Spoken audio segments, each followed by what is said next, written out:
no me question me twade amanto bida hallelujah nti me danyamia se ni ko ada me djuma ni me manu ehya me fa amen na yakopon onbua me bo me onbua me na matase de fugo awurade wa France nyoma oton no ndura no onton bida me koso bompa ise awurade me frato forma no me fra dance so man o Yesu demo amen dele mata na ro jwa me be Sompa ya na me mo ane bompa ye apa na me ni da so bia sika be de de ne de na me onton bida Bishop kan say yam peja ye phone na bompa ye peja me phone wo ba no ka no ke sika 2 million na be to me phone wa na me fa frame me say wa send me 2 million no fa trade ye ka say that ye amen that ye ka fa awurade na aye Mata nyamena oye chesu nyameno o sense ade che o man komuko obi so a opesika enede we tira dance so obi so senu bi amen amen odini baby o kasa free na de na radio yama of Sompa fence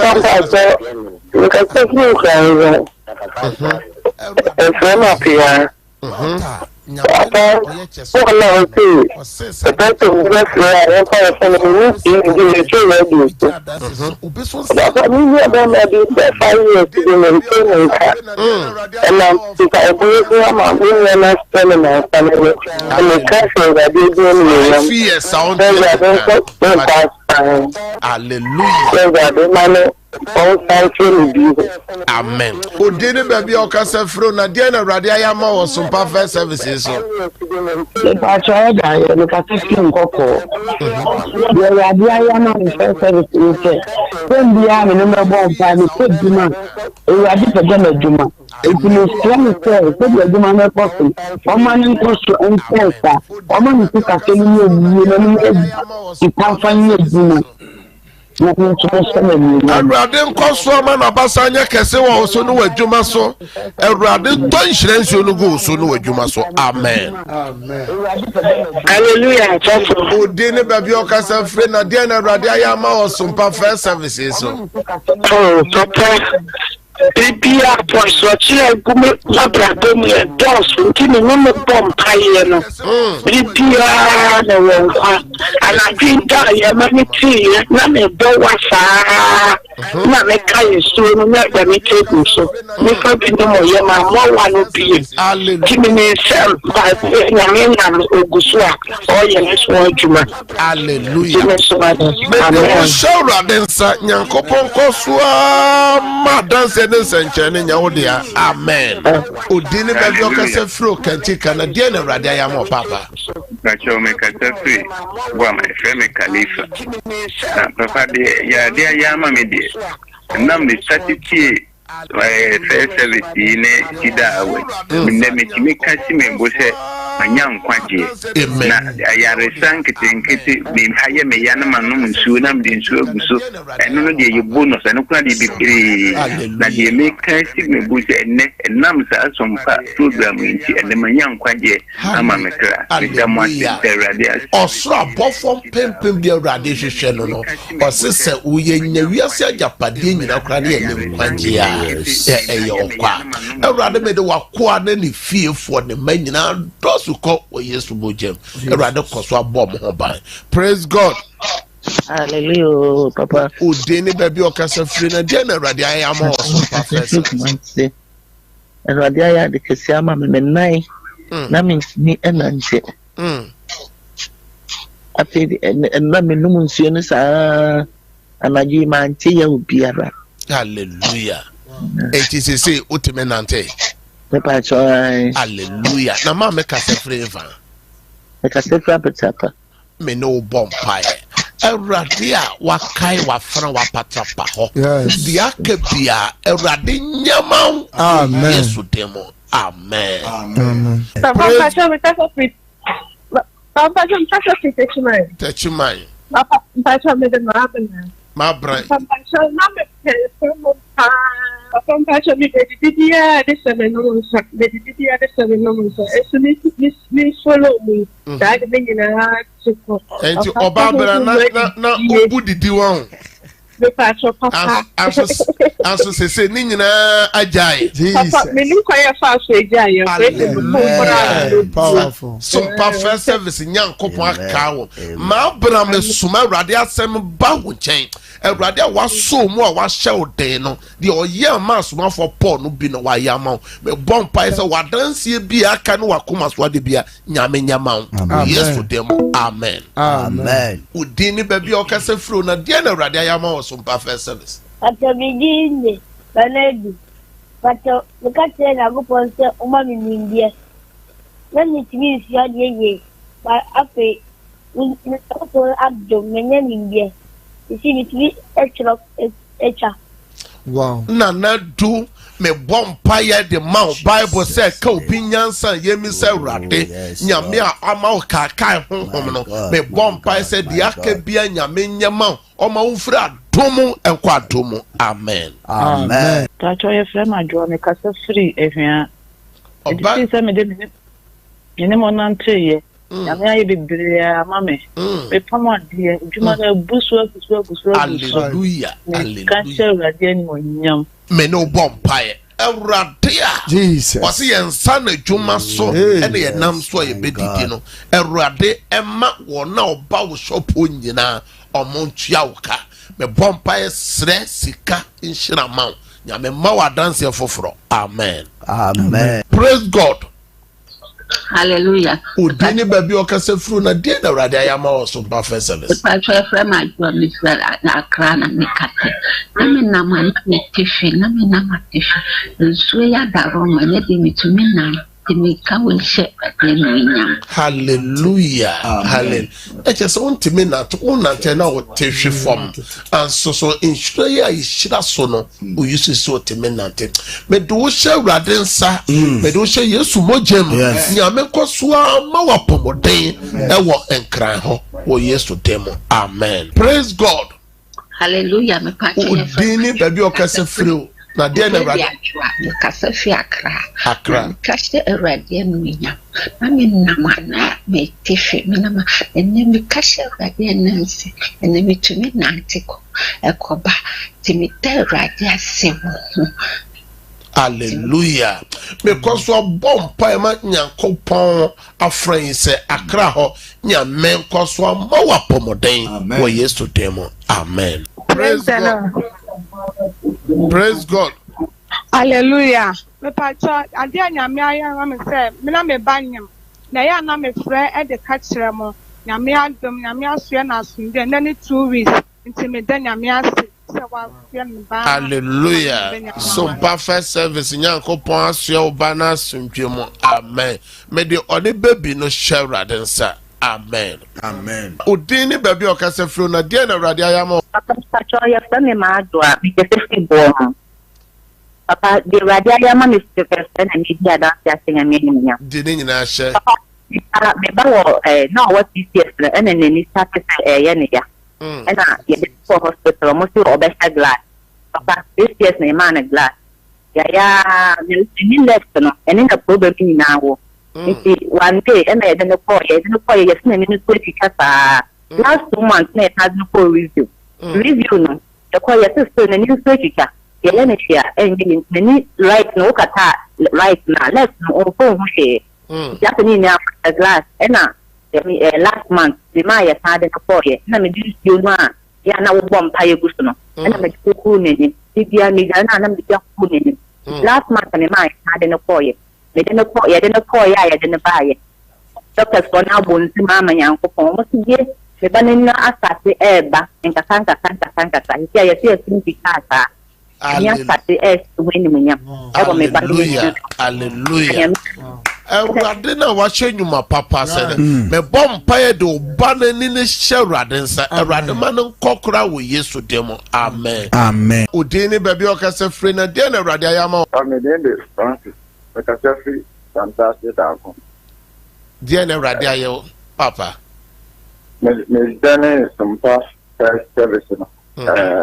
Na ebi ametina metamaso na ho eni ho afiso ka kwa na mtie na mpa na sa request ya onya na de na wiki ya me se ame enjani prayer no pressure dynamic in yeah, papa, and me adum, and your baby.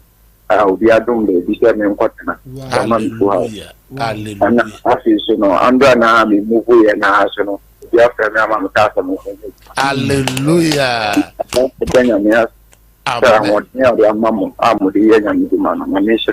Amen.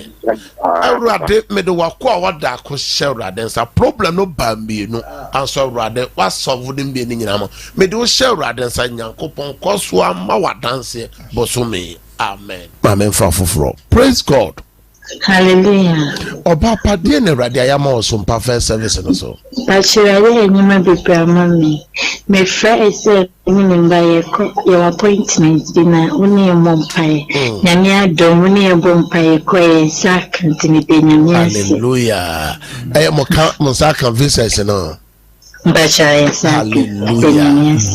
Me bompae e de mo shewrade nsa nyame o de visits na mama no. De aka biara ewrade nyama mo. Amen. Amen. Praise God. Hallelujah. Odini baby okase fru na die na awurade ayama wo Sompa first service. Ntrofreme nana ya na kase fiti kru. Ade anyame ya no me se me saba ko me dai mu me pa na sunsuo no. De peti se menti ya oni bi kan we shi nyame. Hallelujah. Me bompa de wo shewrade nsa. Nyame koso mo wa pomoden na nyame nsa mo wa dance foforo. Amen. Amen. Praise God. Hallelujah. Good morning. Good morning. Udini baby okase. Me friend Amma, because free bomso. And my rather one in American money or USC. Hallelujah. Hallelujah. Radin koswa ma unyamera kumani na bebre. Me bompa yesa wakoma swa de nyame nyama. Amen. Udini baby okase fru na de na wo so rade ayama wo Sompa first service. Le pacho le kasefi kimo pesiase. Le pacho ade nyanko pa ma na me yare.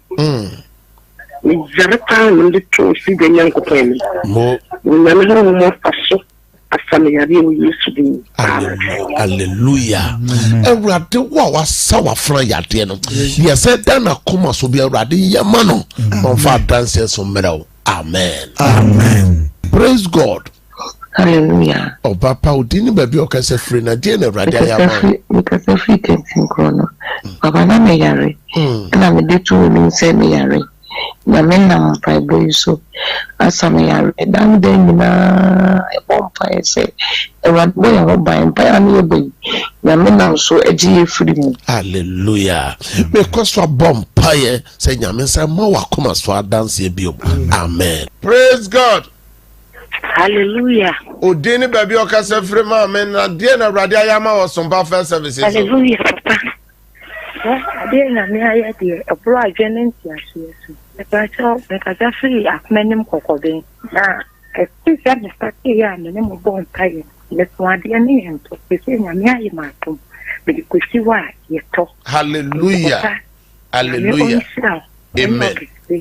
Osino ton ade ana ye nto no ne ye sha se bompa yi e wa Sompa first service so de ko si ho a ye ton me bompa ye mam se awurade ko so antwe atofo ma. Amen.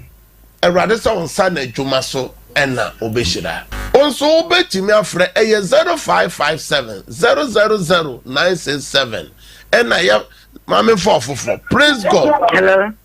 Udini baby okase fro na die na awurade De nyame ase papa. De ma ya ma na dos. Na me tia for se nyame abro.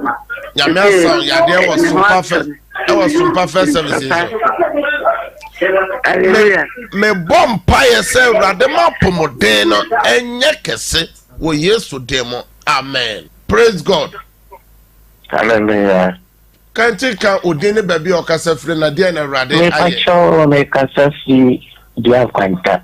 Dia gwanta papa ahwefo ne tifo. Me fi akra na mbe ye juma wa ha me amazing. Na de ngira obo fire.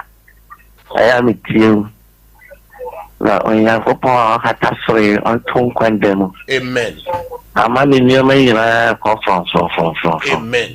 Amen. Me da spa na awurade account no mo bai. Amen. Lama otumi aho odin no. Amen. Esane.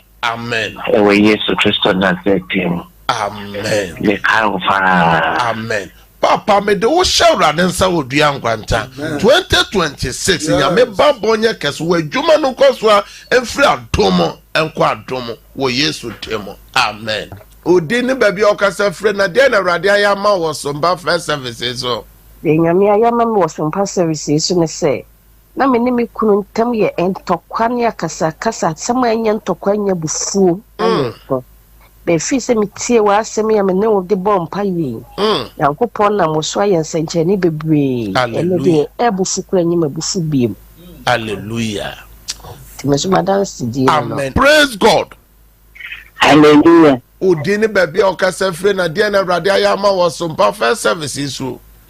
Me kase fi se tadu ma se. Awurade ye nampa do so na Awurade ye ne mu dia ma no kan ka fon na de to no. Mo kase me frɛ me na Awurade me ni bi. Wa ye ni ni so ni bi ka de sra. Mombo nu. Awurade ye na me pe. Se wo bi mango phone no so. Awurade ma me sha wonsa. Awurade ko so ama na dance na koma so ade. Amen. Odi ni baby okasa frɛ na de na Awurade ayama wo Sompa first services so. Efre me fi me kase fi be wan. It's not a habit, in stroke, and so the answer crana and pay me that. If you know, may not me to be going home, a radiator, a yepa. Hallelujah. Awurade a wahye nyuma papa se no. Awurade ma ya apomode na wie paye ma ho. Amen. Dia ke Awurade ma no tunyira. So ntia bofo ma. Amen. Odini baby okase frɛ na de na Awurade ayama wo Sompa first service. Amen. So panika Cape Coast. Say America Kenya na as my sister Yareda in Tabete hospital. Mo. Na ade aye afa wo so ayem. Hallelujah. Eba wo hon so wo cancel. Ama wo ka tell me say me ankyere na yen sere. Ehu ni me Awurade dinkunim. Hallelujah. Ese se niam papa me ba ye. Yes ni ni tunu ba ko ache. Na afi so wenye kidney so na papa ne baba ko nya di owu ye. Na kidney na wanya no ye. We go level 3B. But mo fa na to dialysis so. Na me ba na o ma kwantese ne meje. Papa na me ya de na me di kunyin tese. Me ba wa kwantse na me ye na no favor water na o de ma ye no. Me di ku ntine e ba for de wo TV program no so no. Enya for de kese ne ye bo. Na so yi ye me akwankyere ma ye. Me ba me di ku ni tirim. Ene ye kuta ni scan wo enkan ka che wa se wa di ni mo akwa de o fa no so je. It's a wedding in my body, you pen a yaka, and man you pet so for papa, you must some so. Let me, mum. Papa, we didn't say I didn't work with anyone. Your folk carry the do get close to 12 o'clock. Now, dear, see, you're a doctor never said, I dear my see you and the 3 minutes not and it is so. Papa Sunday, no doctor never hospital or the baby commission. Yeah, for saying 3 minutes, you know, dear, come. Hallelujah. Hallelujah. Come, be beginning to meeting. Sunday was here when I saw you keeping the test and I had you pursue you. Papa, what can't try me here? Me day and Kumasi and your quack. Papa, you day keeping the test in the or see the young man must say a class floor. Keep me nice, Papa. Keep me nice, Papa. Keep me nice. So the house so I am mama no me to ka Awurade na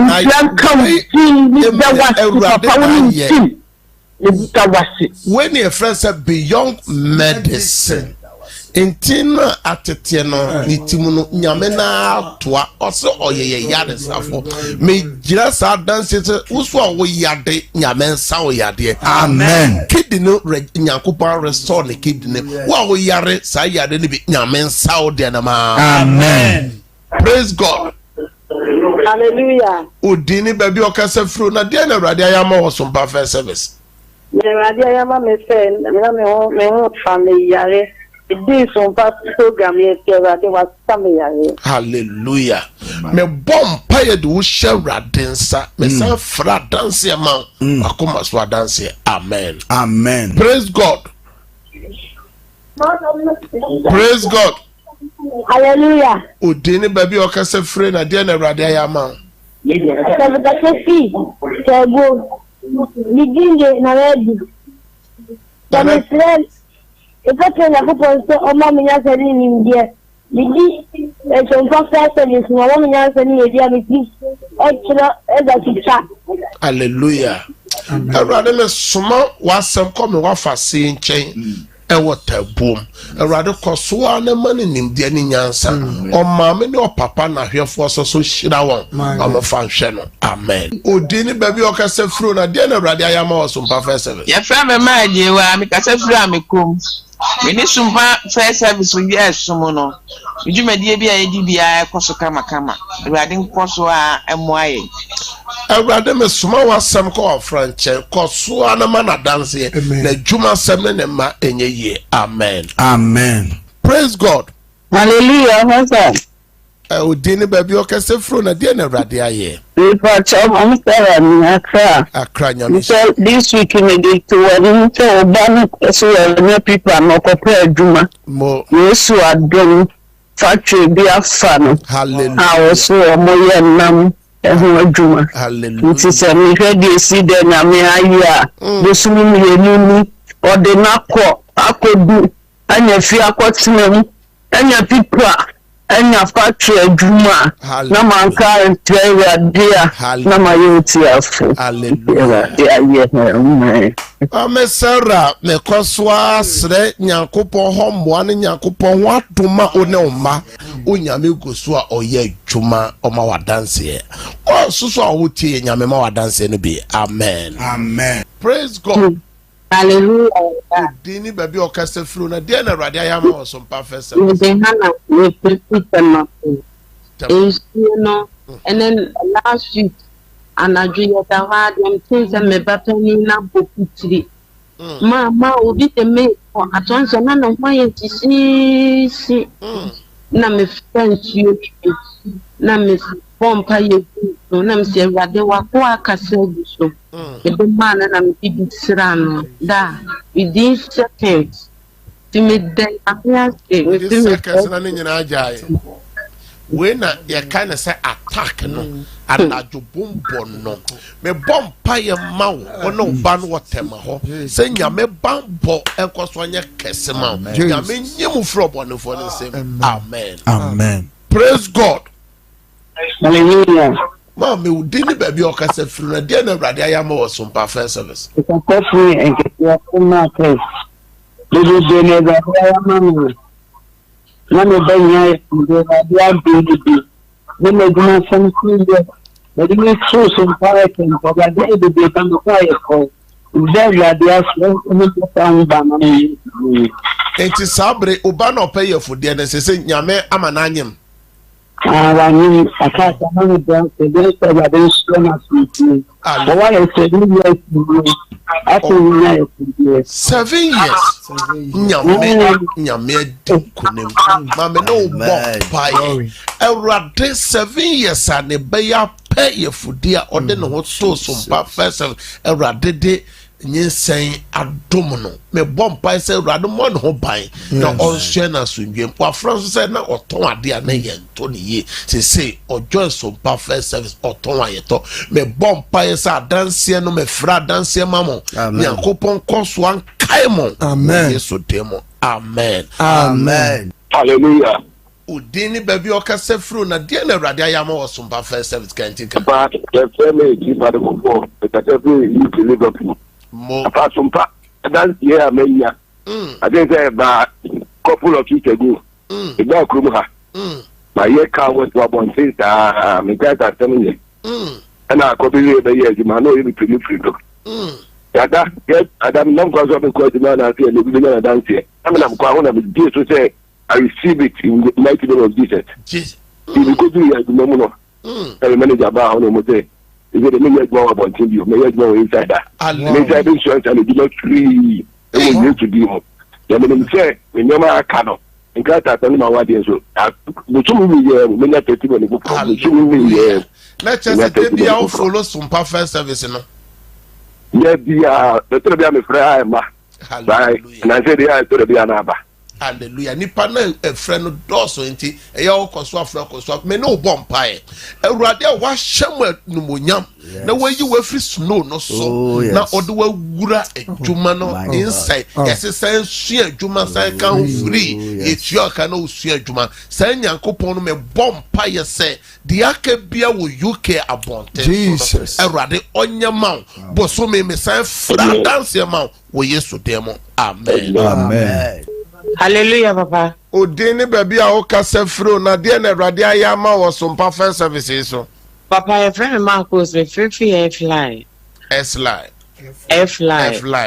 I definitive vote papa me dey dance as na me dey nimonyam empire boy papa bi na ka chere me say o ma hini fi o no abeso nti me dey hu shim na me so da ya basa na me dey hu shim no da ya boni ni nyina etu echa na ensuo no ne enchina wisaso no that's right papa me kasa nyame nimonyam say me dey jare a enumra me say da ya boni ni nsu bi mbepim ne nti me fred dia dance nyankopon die nimonyam amen deni baby o kasa fre na de na awurade ayama wo Sompa First Service but from my Monica Catholic Mass do food mo that last week na you be amame mo about what India obo ni master so dey kunu amen so I'm going to be time so from the dasu hallelujah amen praise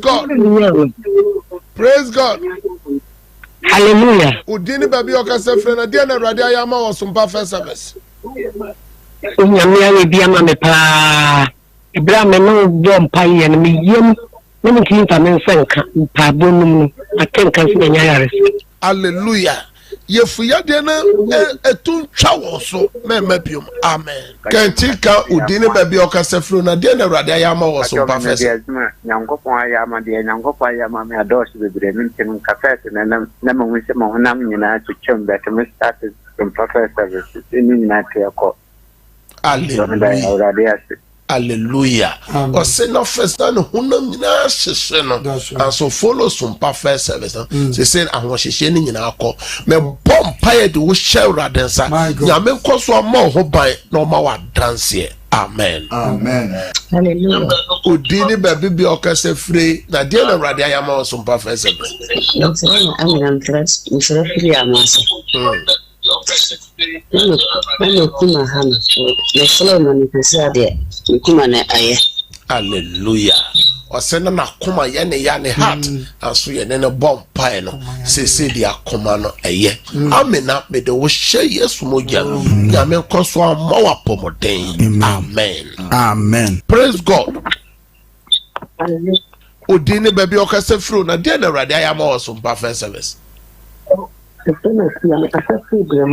na ebana na me yem no osa na me yem ti ya bompa no because o osa na se me bompa go so fa onum bi no fa tin fa ne na me num bi de fa ne fuso afi de no an bi sinetu ya me hu bi hallelujah ma me do say shawrade nsa nyame wa ma osa ya de na tu ayira ade bi da wa koma so bia me bompa say rade ntwema bium rade ma wa dance amen praise God hallelujah papa odini baby o kasa free na de na rade ayama wo Sompa First Service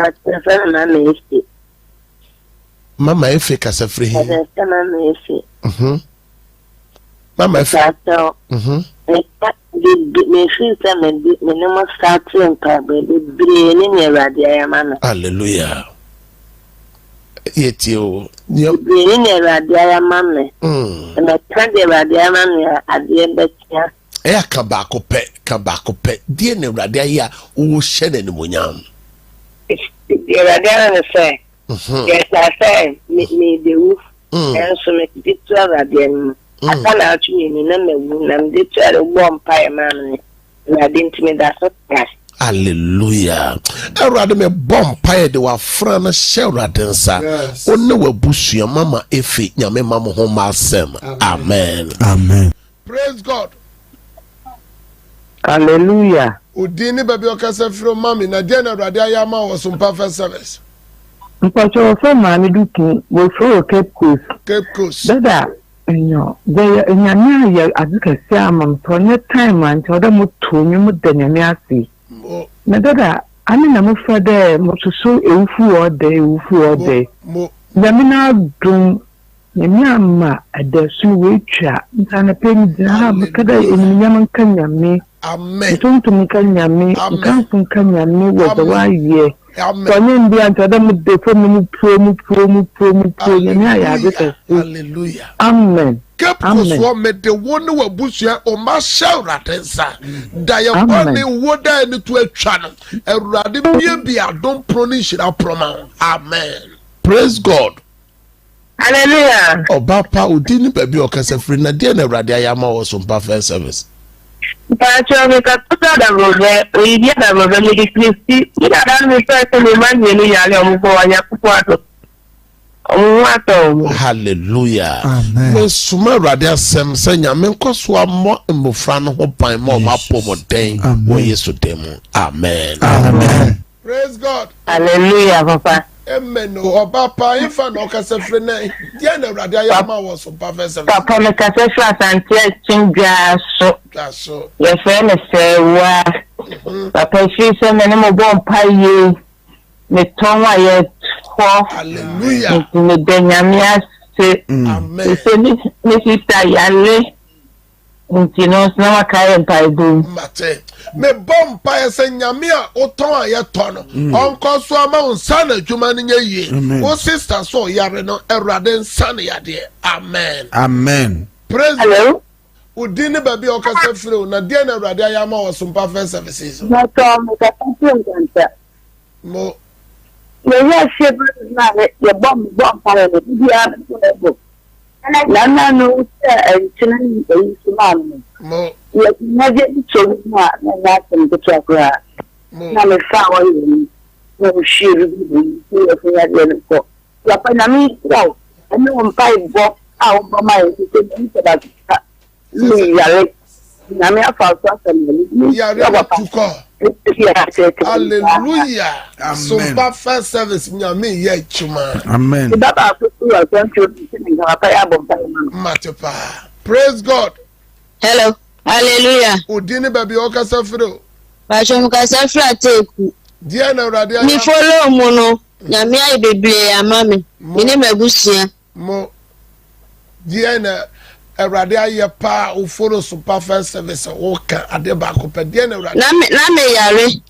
Sugar me kwaye so ati abata 13 na 18 ba me kwaye abata 13. Me bompa ye man. Say entimra from amen entimra number amen wo Yesu demo amen amen obasa frabium na basege nama odini baby okasa free ye fere na me boat na me fi sun treso the Awurade ayama me ne say last week we shira oil ne enchine so that's right the oil no enchine no ko adwuma mu a me yim yenu mi ensa I'm a total side and side. So I didn't so. But as you can do if you make a music and name. Hallelujah. Hallelujah. Praise God. Udini baby okasa free na dia na Awurade aye. De nyame ayama me de nyame ayama. We Tachima. Eya bobi so. Meti. Nyame wa ye bidra ma me ne me ba ne me nana. Me bi na kotu exam nyame da wo ma wo fi. Pacho ya be fi. Afen so me ya nyame adom me ho otom. Hallelujah. Dia dan ti ya fi nyame. Hallelujah. Amen. Awurade na oma oba na wie exams no wontwa. Nyame na wasan ya de dia ka bia wakoma so ade bia me twema wo Yesu demo. Amen. Amen. Praise God.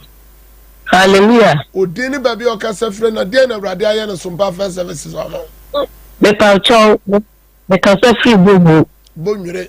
De Awurade ayama. If you can not me ya I'm pay ya dem. Awurade aye mo ti ya wo bi. Unti ya.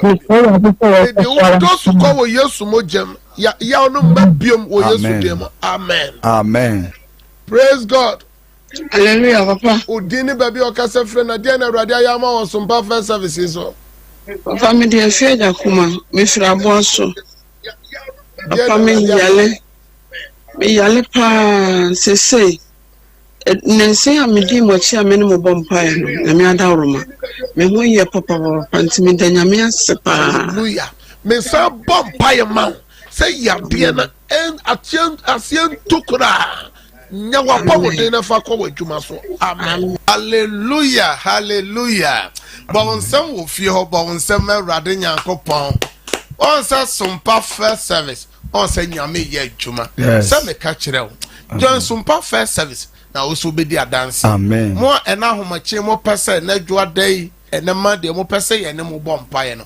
Mo hwe TV no mo hwe TV ne ma ye na mese na gu ho. Na mo tie radio no eye 0557 0557 000 967 967 0557 0557 000 967 and 0557 0557 30 90 80 0557 30 80 and the last number 0553 0553 53 89 0553 89. Now, Mishra Upi. Amen. Say, O John Sompa first service. You made ye a Juada Ekosi Nifiada. Same time, 5 a.m. to 6 a.m. Sabre de Yabeko and cry. Na Yakofano and Sia.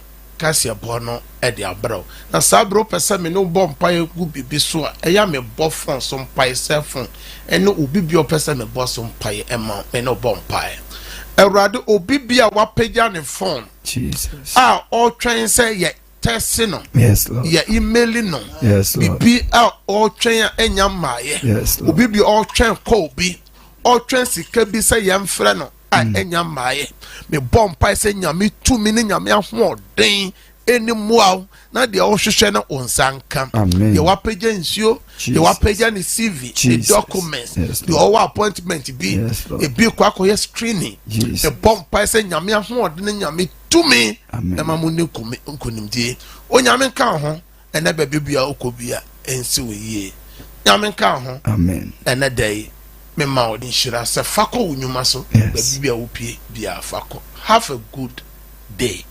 Bye bye. Bye.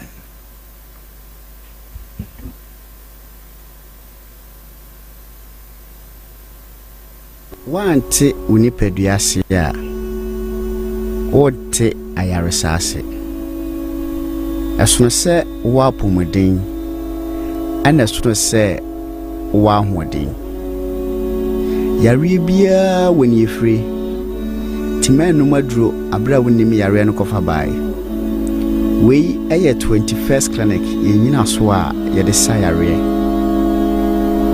wo 21st clinic no yare a amanfo tituni abrochirefo enim se yesa pa no ene yare e friend se sciatica se ye kase sciatica eye enhuma bi a efri osisi achi se de ohu screen so fa wo to ase fa wo nan to besi fom aya na etwetwew eye wo ya tutu tituni anajo itimi ka ona ba kopɛ se de ohu na ema se wonante akakra na eye wo ya ntimi nyina na so etimi ma mpabo akra mpo wura ohu 21st clinic ibenya botre achirechiro mu wahu se yare na eso afa osisi achi ni nyina no ewani efri ye lab emoje mu ahwehwemu bia ubehia no ye de mawo ye sanso etwa scan se opesu hu se de enwoma sitie ewo yefunu mu pesu hu se akora ne da ye onaye o kidney o liver o brebo o pancreas o yem nyoma nyina no twa ho mfonyi ne ye hu adekropote a haw na ye wia ye de abibidura ekwa anim ye ye hwehwemu customizing highly efficacious medications and yɛde ɛma wɔ fi sɛ wɔ 21st clinic no yɛgye di sɛ ɛnwoma a ɛma yɛyare wɔ asase so nyinaa ɛnɛmmerɛ yi mu no dodoɔ naa no ɛfiri yɛnnuanedie mu nti sɛ aduro foforɔ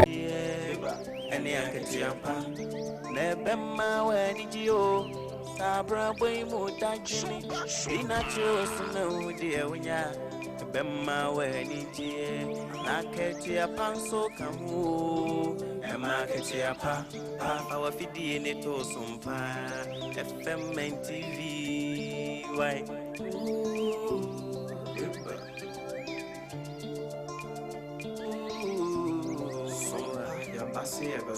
Yasin Sompa mani jeni akati apana unu wada Sompa de asit neimunu ema akati apa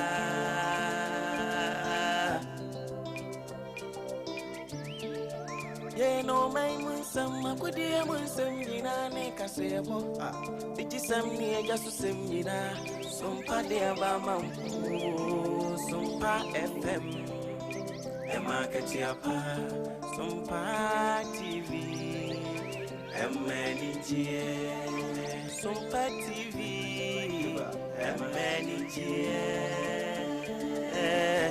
Oh, wisdom ni mitie Sompa FM, he Sompa TV.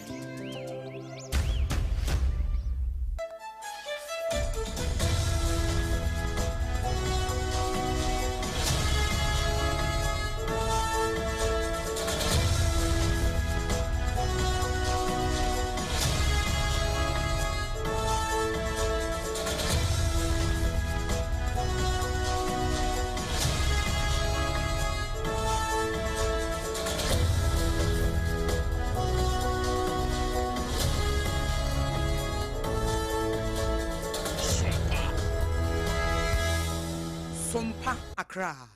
Ahia Sompa 106.5 FM Accra. Ghana de Shimaima Yamamunyina Chi Anopay. A brown son see the Sompa Casiebono, a Somona Casiebui, a free Sompa 106.5 FM Accra no, and I'm Sompa Kumase, and no a 93.1 FM. Adam Fopa Radio, so I Paris, France. Doma FM, Doma Hinkroya 100.7. And Kranza Sompa, Mensonum, a 90.7.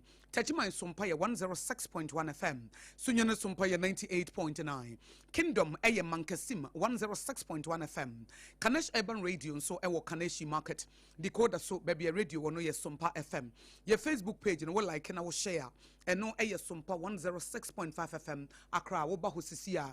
Now when ye Aquanakrana. Your YouTube near Sompa FM Live. Your website www.sompaonline.com. Na Sompa Takwa and also 101.1 FM. Almost was somewhere or Bapa Ketchi and in a dom or more Emfeniagro.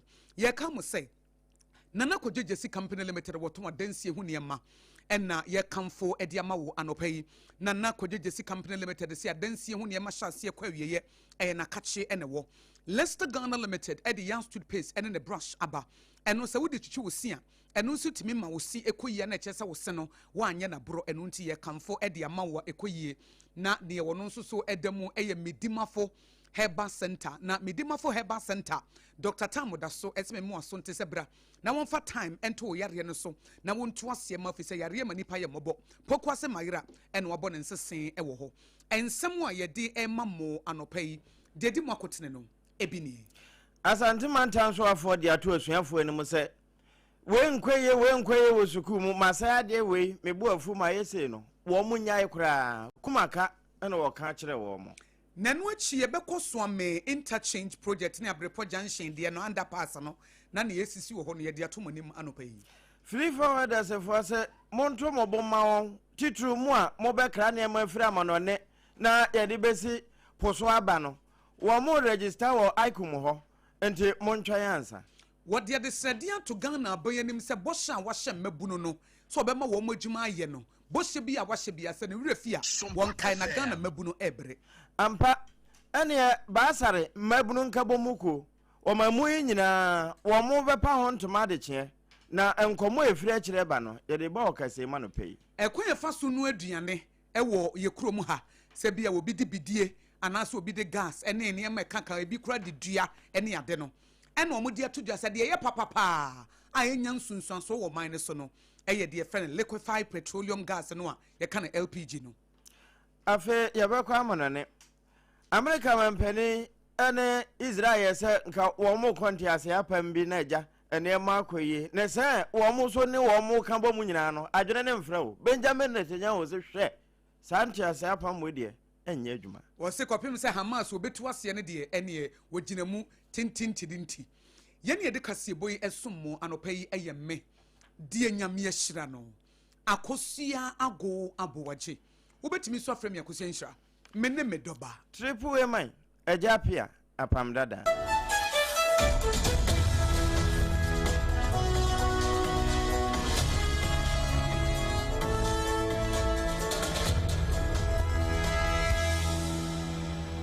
afe yiwasom na ensɛm no yenyi ne srɛ na basa nyina mfa maw na afe wode ka ho hye ntɛntɛm akɔ adwuma so wɔ adwuma mu nso a na ɛne no ɛhyɛ ɔden ama watumi ayɔ ayɛ ne yie anopa yɛ hyɛ ase afiri asantema mu na asantema ntan no so afɔ wotua no Dr. Frank abrante amo akɔhene na kumasi academy wɔn mɔdi mfinhyia du ɔso nti ɛho afa hyɛ no wɔn to nsa frɛ no wɔkɔ ase nkasaeɛ no wɔbɛkyɛ sɛ nneɛma bi kɔ so nɛ na asɛ enye nne mpo na hyɛ aseɛ kane no na asɛ yɛ agoragoro sese deɛ ani yɛ nyan wobɛhwɛ na esuafo wɔn mo ateɛ si mɔnten so ɛnte san so asuku mu yɛyɛ yanko obi afa ne mpaboa so a na obi nso ɛkɔ school TV na ebi kura ɛkɔ akotwa gas ahomam na ebi yɛ deɛ ani kwan sɛ wɔn mo yɛ wɔbɛsra ada eduba bi nso a wɔn de mmara hyɛ wɔn nsam esumasi na ayɛ wei na wɔn mo boro no wɔn mo nya saa deɛ no na ɛmoa ma ɔman kyekyereyɛ ɛnkɔ anim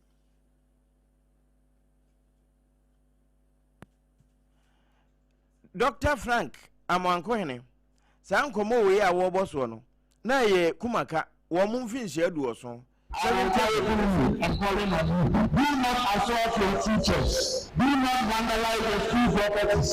Even if you are in disagreement, you have an all-size. More justice is one that our laws frown against. And we are in an institution to be taught our laws, our tenets, and our beliefs as a country. In any event where there are any disagreements or issues whatsoever, and as future leaders who are being trained to replace us in the near future, we are encouraged to use the lay down procedures in seeking justice and seeking laborers to find any issues are concerned. So when you say to our teachers that we are sorry, that we are now ready to coexist with you and to work hand in hand with you.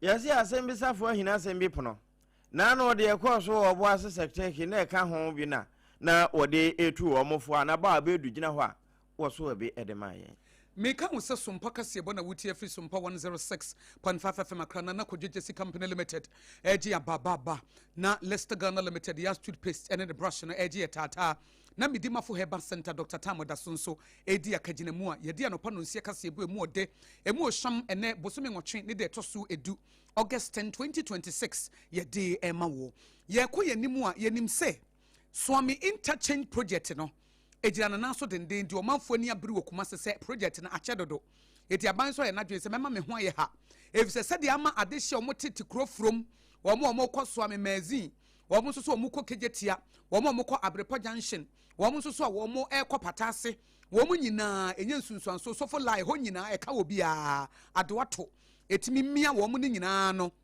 as I see a way, na ye yen ntem na etimi ama akoba die etimi akoyie. Na project a wo mo ye efa Swami Interchange project no, Abrepo Junction underpass eka ho. No nipa betimi afa ase akọ. Eno na resident engineer Dennis Kusibuaten de ato dwa so underpass ne de ntia. Wo ma ye o ma dwen se wo mo eye ne ntentem no ebetimi aboa ama ade hye o mu free barekase ekọ bantema no. Emu etimi ada ho yie e de ama wo mo ntempa. Wo mu betre mu nso e de akọ enti sese ade ba ko a ama na ye den ne se abansa ase bi anipa bi afa sebo akwan so agye aboso agye kenten so de fa no encroachment no eno na e ha dwede ena mpatasika bi a esese ye tuama nipa bi fi so bi wo kora wase ye tuama mpatasika ma no eso asase na ate so na nya wo de ha e aban de a etimu nsem fatase be tuama mpatasika e de ama wo de afutuo e man se wote ba bi a ye beyi wa firi ho a no was say unkuku no nkaka no afiri wani mu animu ya na timi aboa ama so me interchange project a ekoso okumase no omatimi awie ne ntem. This very forum was organized to educate and to invite stakeholders to become familiar with the next phase that will be entering, which has to do with an underpass at Abripo Junction. The underpass will involve a cut of the road down so that vehicular traffic coming from Barekese to Bantama will move below the ground level, and then those from the airport to the Sofo line, they will take the upper level. So this is the work that we'll be doing there, and this it comes with expansion of the road, and the expansion of the road has an impact on properties that are already existing, and some of these properties will have to go in order that we can make way for the road. So as we work, we will be communicating with property affected owners, and then we will be dealing with them according to their individual cases.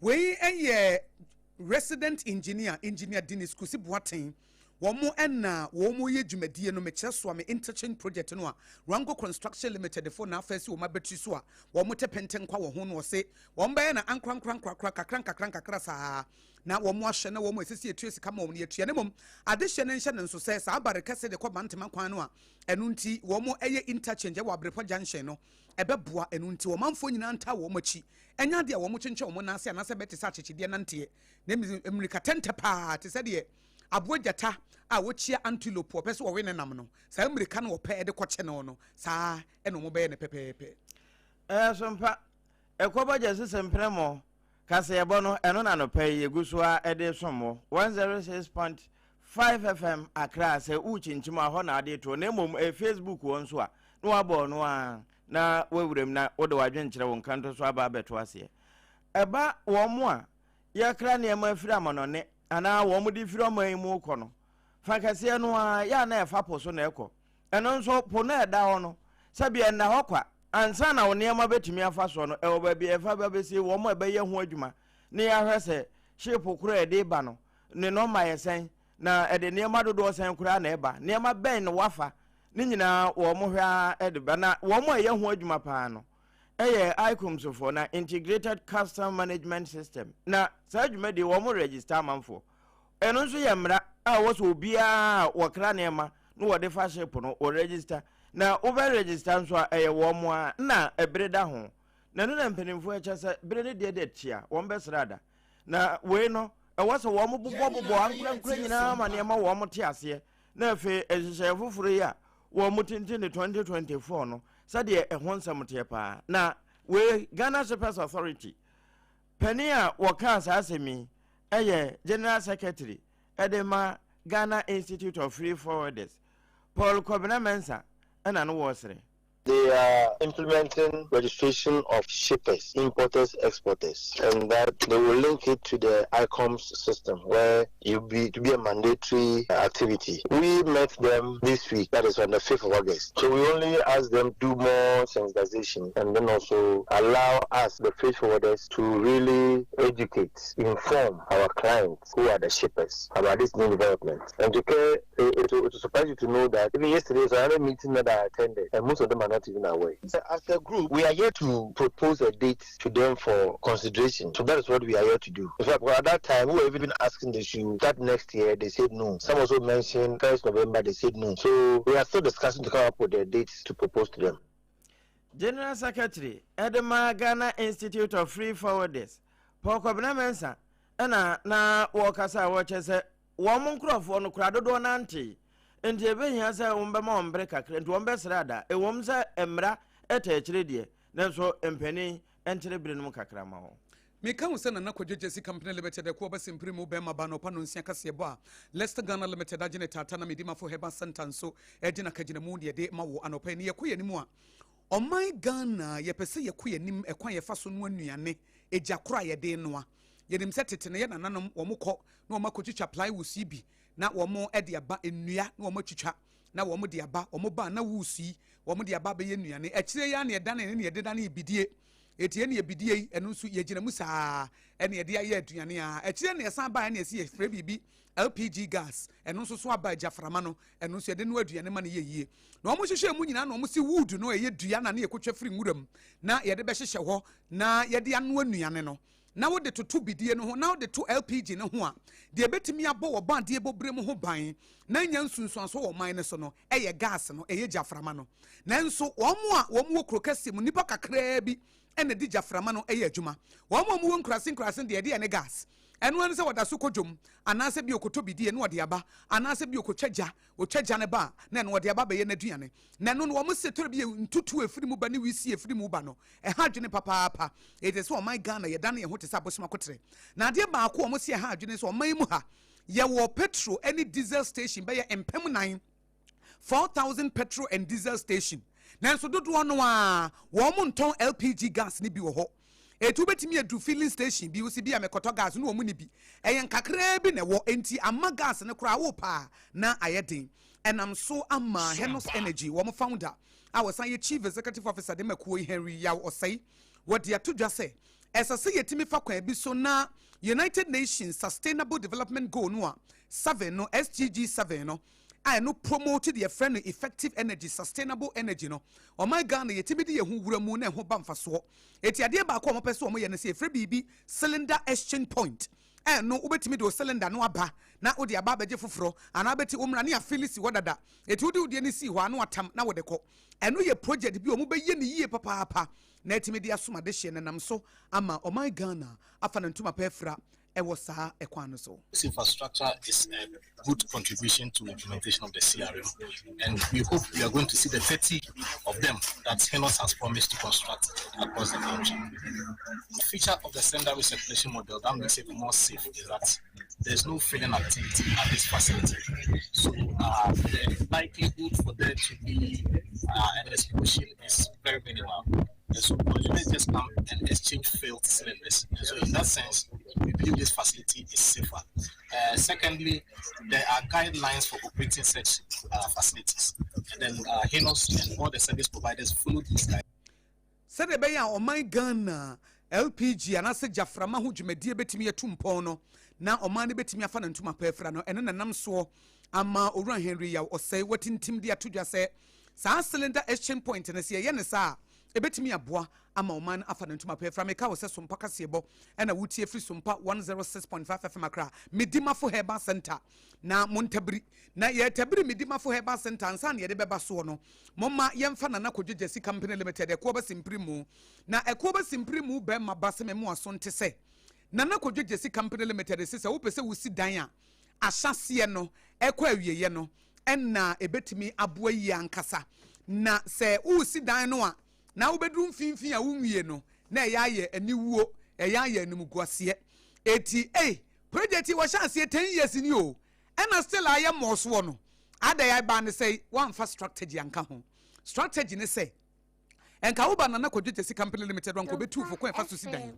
foundation sika wo hia emfinfin sika wo hia emoso sika wo hia inside no anu na gisika more no de wo hia eno so the task ne ad nyina wo be kire wo etu be hu sika dodo a wo hia ansa na o 3 bedroom house no 4 bedroom house no wo de asi ye friend free consultation eba building materials ne ho ne ma na kodwete si company limited na ye ne saa free delivery nso ho waje abasobo wo Ghana ne amono ne Ghana ha mantam dunsia ne nyina ba bia ne ho a wo pe no wo hu no akra ne kumase frɛ 020 43 55050 020 43 55050 and 0244 419 393 0244 419 393 nana kodwegye si company limited we ekuo be simpri mu be maba eno no ene ye dwada August 10 yensere ne yehwa ade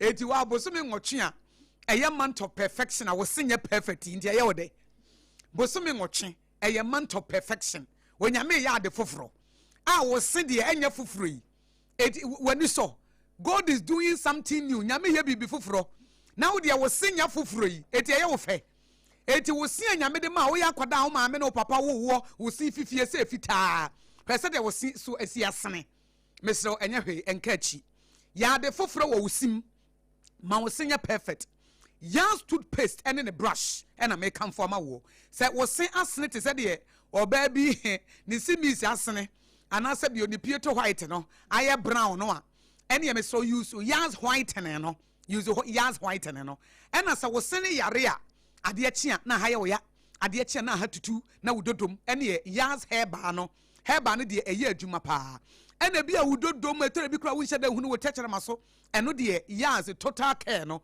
eno ne wo de ye wo je won so wo ho eti de make kan say toothpaste na wudi chichi usene say enye yas toothpaste dia na wafom kwan Leicester Ghana Limited for yenim wo mo dadanti nya afa ne be so kane a e de ahwe wo manim eba ne ma ebu abusua household dia wo mo damufua say yes sanitary pad say ye de ne nyina yas toothpaste Leicester Ghana Limited for ginam e no mo de yas toothpaste nso abadadadada obi abehu a wotimi sire wa kokodro mu bia na che say wo de yas toothpaste ne brush no e na de ye adwuma it is a wo nkran na wo pedudu atu a if say wo provision shops and shops ahodo na ni bia na hadwene eye 050 161 9588 050 161 9588 and kumase eye 050 1390338 050 1390338 na anope se wa story ya na meka ibosumi ngotwi ya fe ne man from perfection medima for herbal center se me musa asa wo ho te sai Dr. Tamo da so say wo ho te sai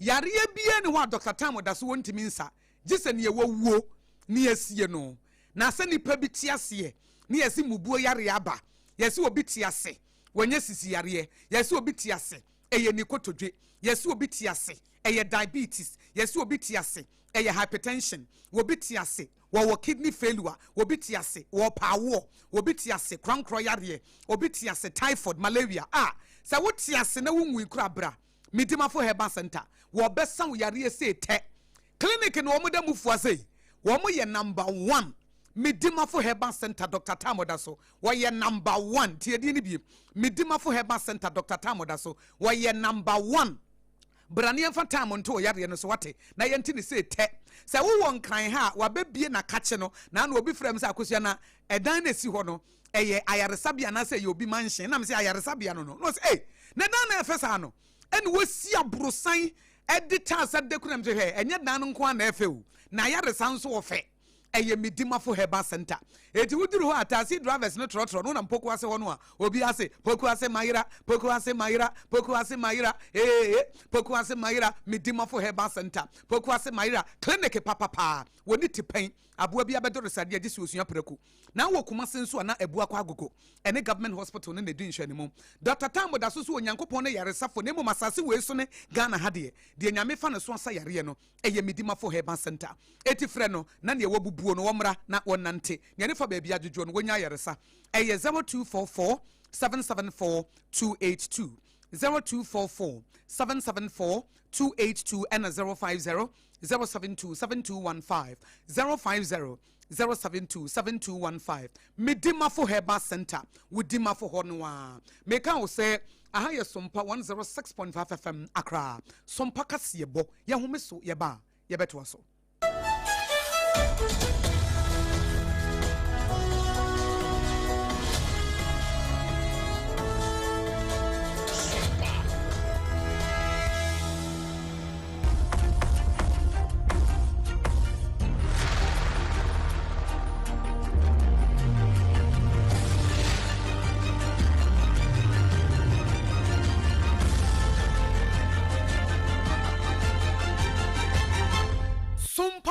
Yebo aji bebia enokre asem frama ewo bebia ti se nyame asem no na anopai wo babunu a ene na waben afidie sesei kama yese wosefo na wate ase nyame maso no watagati mabunu no pa no wode nyansa kwan faso na efe binom wo mo ate ase nuboni mu a wo ye wo mo hwie enye na no na basare nka bomu ko wo mo se wo mo ntena se hwe emma wo mo mabunu no sabio amanyofo bi kura nhyeda mfa wo mo nkonkoye ne ma bi a emfra kyena ye bobo obodin a ye bebo ane ye bebo abusua ne amamre wo mo ne ache so ye basare ne da bi wo mo mpesa enti wo mo ka wo mabunu na bom ene wo mo a wotogo wo mbefre wo mo a ewo tese Nigeria ene ba bia ne Ghana fo no na wo mo aka wo ho abom na pandai ena wombe no nyame de che ebobo somemu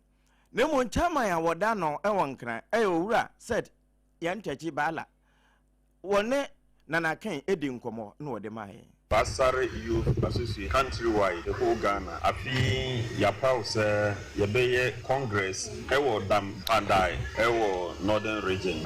Yewo anidaso se Basari fua ewo Ghana hai nyina ebe basa Congress nubi. Na yese agrobeso ifra nopa.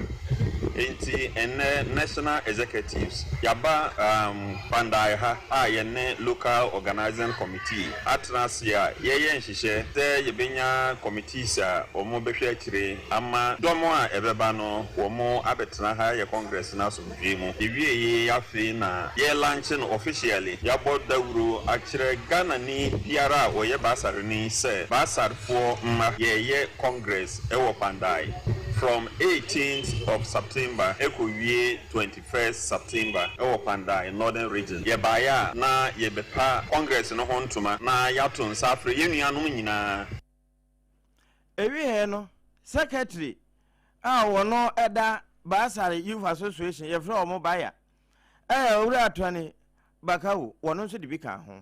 So first, I advise to all Basari and youth in general. And first of all, as for education, invest their time.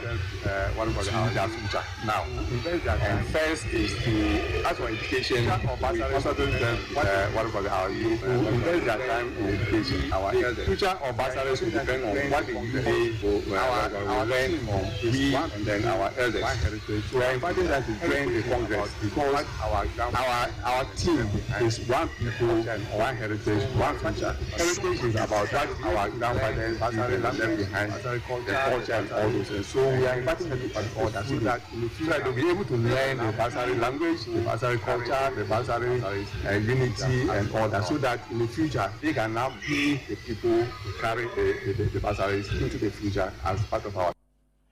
Ono ena secretary enti mani obamo se niko mono o ka kire wono mo se kasa no ma wo mo mane nyira wo mo makura no amfa ho no ba bi ahye wo mo mfa entete won na na ken ena de nsemi mai meka wo se Sompa kasebo na wutie fi Sompa 106.5 FM akrana ye ko yanimu a Sackey constituency youth organizer de ma the new patriotic party amanyoko no eyo owura Bernard Damte na nkrofota afa 212 na nasam ne say abaya wosie dwamu ehye maburu no bebre bo sha wo hye wo ne say nyuma amunie no medi nyuma bebre bebre mo metimi amamo gina mo nanso into 2024 general elections no NDC for dwa wo manum ema Ghana for egitu mu Ghana for maburu se we say MPP na emo aye de a ene ye nhwe ne mfa ma NDC for ne nhwe wo mo se aban yi ba ye mfie mienu ani nanso no 24-hour economy no wa kan ye no market ne nenam se ye sidwa ena maburu se na sa 24-hour economy a wo se wo de ban na ama maburu nya adwuma aye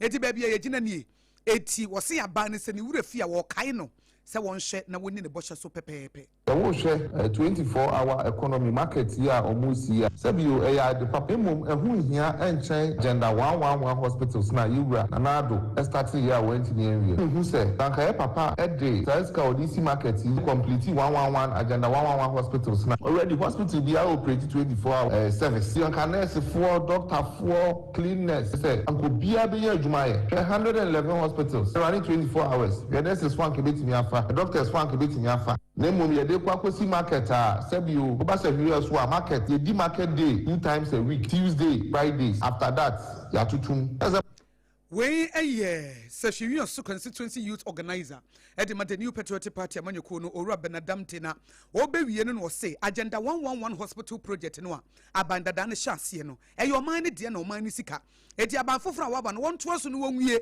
na emabunu no nurse-fo doctor-fo ne ade yemfa wo no so sa agenda 111 no edunwuma bebre ene bebre Ghana mabunu ebosha wo de hye ye mabunu no say oba ye benya adwuma ye 24-hour economy adwuma baako shift miensa conform miensa anka mi say ye policy dia akabeboa ama ye mabunu no omoba asesa sabio ombenya adwuma aye eko 2 years